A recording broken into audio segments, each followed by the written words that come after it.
एक बहुत बड़े राजा बड़ी भारी सेना को लेकर एक प्रदेश से दूसरे प्रदेश की ओर जा रहे थे। रास्ते में बड़ा विशाल वन प्रांत, एकांत, बालुका ही बालुका चारों ओर। एक परमहंस संत अपनी मस्ती में, निजानंद मस्ती में मैं झूमता हूं। कहां कौन कैसा ना मैं पूछता हूं। खिले हैं जमाने में गुल रंग बिरंगे, मिसाले भंवर हो के मैं गूंजता हूं। गुजिस्ता जमाने में थे कर्म जितने, उन्हें ज्ञान होली में मैं फूंकता हूं। न जीने की इच्छा न मरने की चिंता, कजा से निडर होके मैं घूमता हूं। मिली हैं जिनसे ये बेहद निगाहें, पकड़ उनके कदमों को मैं चूमता हूं। हुआ मुक्त सबसे बड़ी खुश नसीबी, फकीरी खजाने को मैं लूटता हूं।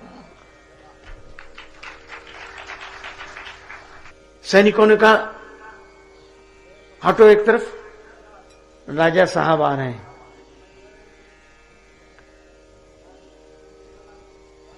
बादशाह हैं, आप रास्ता छोड़ो।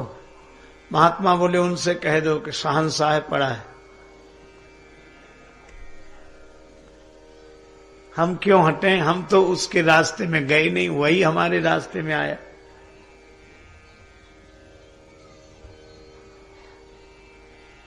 अब सैनिक ने सेनापति से कहा, सेनापति ने बड़े अधिकारी से कहा, अधिकारी ने बादशाह से कहा कि एक विचित्र व्यक्ति है जिसके पास साधन की दृष्टि से तो कुछ नहीं है, पर ऐसा लगता है कि साधना की दृष्टि से सब कुछ है। हिल भी नहीं रहा अपनी जगह से, और यह कहता है कि वो अगर बादशाह है तो मैं शहंशाह हूं। बादशाह स्वयं गया, आप शहंशाह कैसे? महात्मा ने कहा तुम बादशाह कैसे? बादशाह ने कहा कि मैं कई देश जीत चुका हूं।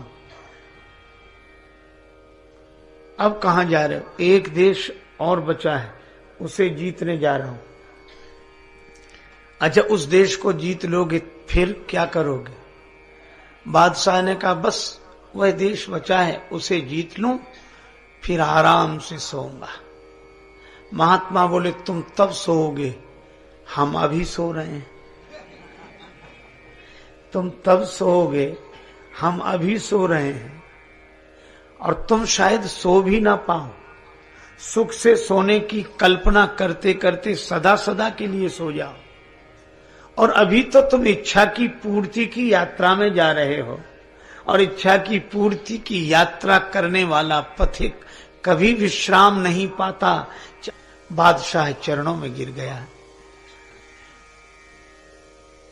महाराज हमें कुछ दो। महात्मा बोले तुम्हें दिख क्या रहा हमारे पास?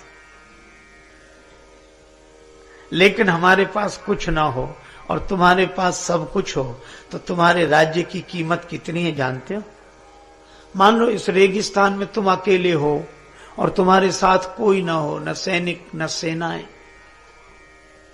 और तुम्हें प्यास लगी हो और मेरे पास एक लोटा पानी हो, और तुम प्यास से तड़प रहे हो, प्राण जा रहे हो, तो वह एक लोटा पानी मांगोगे?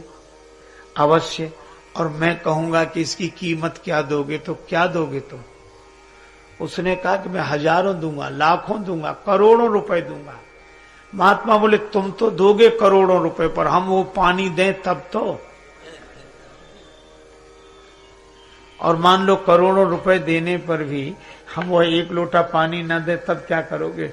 राजा बोला मैं आधा राज्य दे दूंगा, पर पानी पीकर प्राण बचाऊंगा। आधे राज्य में बाद में सुख भोग करूंगा। जब मैं ही नहीं रहूंगा तो राज्य क्या, अरब खरबलों द्रव्य जो उदय अस्थलों राज, और तुलसी जो निज मरण है तो आवे के ही काज। इसलिए मैं आधा राज्य दे दूंगा, महात्मा ने कहा कि मैं आधा राज्य देने पर भी तुम्हें एक लोटा पानी न दूं, तब वह व्यक्ति बादशाह कहने लगा कि मैं अपना पूरा राज्य दे दूंगा, पर एक लोटा पानी पीकर जीवन बचाऊंगा। तो महात्मा बोले, पूरा राज्य दे दोगे एक लोटा पानी पीने के लिए? हाँ बिल्कुल दे देंगे। महात्मा बोले, तो तुम्हारे इतने बड़े राज्य जिसका तुम अभिमान कर रहे हो, उस राज्य की कीमत कितनी? एक लोटा पानी। इतने बड़े राज्य की कीमत एक लोटा पानी, और उस पर तुम बने हो अभिमानी। महात्मा के चरणों में गिर गया बादशाह कि आज मुझे साधु की महिमा समझ में आ गई। तो बादशाह और शहंशाह जो बाहर के सिंहासन पर बैठा हो, सबको जीतकर, सब राज्यों को जीतकर जो सोने के सिंहासन पर बैठा हो वह बादशाह है, लेकिन जो अपने मन की समस्त वासनाओं को जीतकर स्वरूप सिंहासन पर बैठा हो वह शहंशाह है।